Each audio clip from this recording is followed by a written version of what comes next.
এই সাবাস, এই না হলো আমাদের সরকার, যেমন কথা তেমন কাজ। বলেছিল সকালে জমা নেব আর বিকেলে খরচ করব, খরচ কিন্তু হয়ে গেছে। বারুইপুরের ওই ঘটনার এক অভিযুক্তর রাম নাম সত্য হয়ে গেছে। দুদিন আগে পর্যন্ত কারা যেন বলছিল ভোটের সময় পশ্চিমবঙ্গের রাস্তায় রাস্তায় এত এনকাউন্টার স্পেশালিস্টকে দেখা যেত, এখন তারা কোথায়? বলছি এখন দেখা যাচ্ছে তো। এটাই হচ্ছে পরিবর্তনের বাংলা। ধন্যবাদ জানাই মাননীয় মুখ্যমন্ত্রী শুভেন্দু অধিকারীকে, ধন্যবাদ জানাই পশ্চিমবঙ্গ পুলিশ প্রশাসনকে। তারা যে কথাটা দিয়েছিলেন সেই কথাটা তারা রেখেছেন।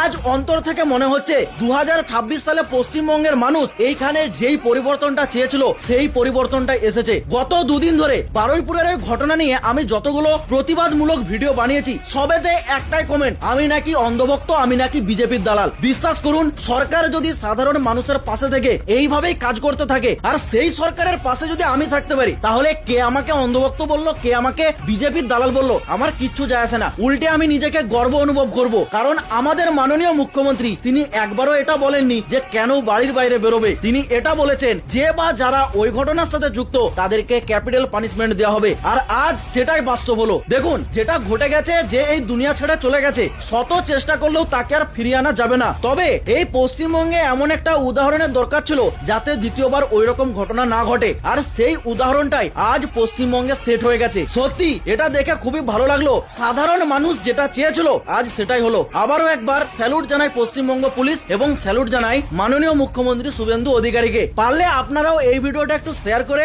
অন্যদেরকে এটা একটু জানার সুযোগ করে দিন। এটাই বলার ছিল। জয় শ্রীরাম।